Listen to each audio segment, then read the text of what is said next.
But you also have to keep in mind that as soon as Trump became president, he wiped out DEI. He wiped out affirmative action. He wiped out a lot of programs that have historically helped black people and women. That's all gone now. So the same people that supported and voted for him, ultimately, like look at all the immigrants that voted for him, like Mexicans for Trump. Well, I mean, time out. They're not going to be voting if they're illegal aliens. So I remember there's a story that I found out where this guy was a huge Trump supporter. As soon as he was elected, his wife got deported.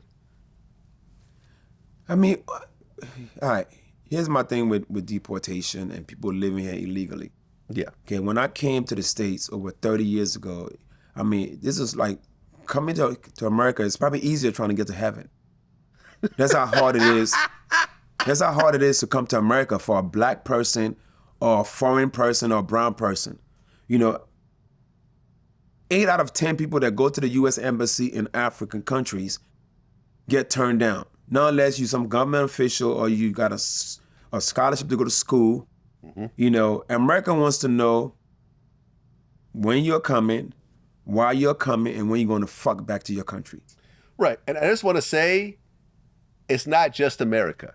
Like, for example, my friend Napoleon from the Outlaws, he's been living in Saudi Arabia for the last 10 years. Mm-hmm. He has businesses, he has restaurants and everything else like that. In our last interview, I said, "You're a citizen, right?" He goes, "Oh, no, I'm not a citizen. I have a work permit." Yeah.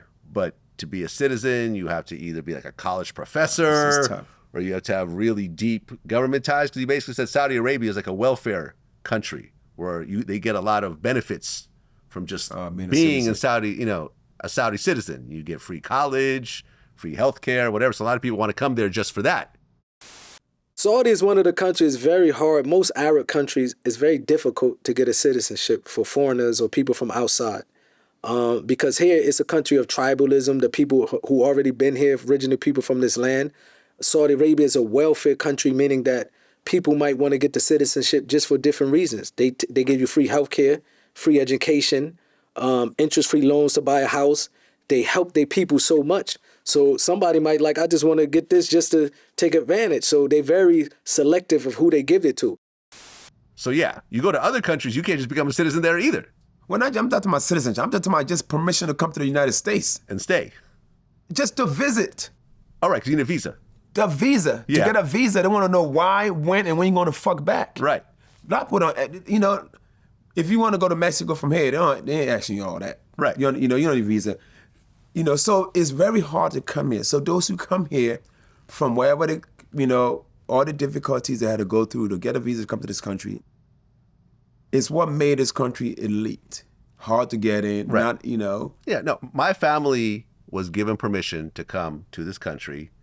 We all became citizens. I can't get deported, for everyone's going to try to get me deported after this interview. But I'm legal. I have a passport. I've got a social security card. Did it come easy for you? Well, were you Russian? You were white?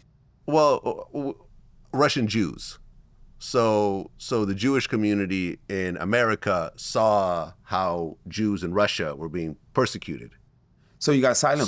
So they basically used their connections to try to get Jews out of Russia into America, and that we were part of that wave during the 70s. Okay. Yeah. All right, so you got asylum. But and that's what happened. One thing America's been known for is giving asylum. Correct. Even when the Civil War happened in Liberia or other countries, when you're here, they give you work permit. Yeah, or if, let's just say that they know that if you go back, you'll be tortured or put in prison or whatever, right. They might let you stay, yeah. All right, but even just trying to get a visa to come here, like I said, if a single girl, 25-year-old, I'm just coming to America, why? To visit, most likely it's going to be a no. Yeah. Now if you're 20, 30 years old, you have a wife, you have kids, they're there, you come here for maybe some kind of meeting, they know you have to go back because your wife and your family's there. America wants to know that you're leaving something behind.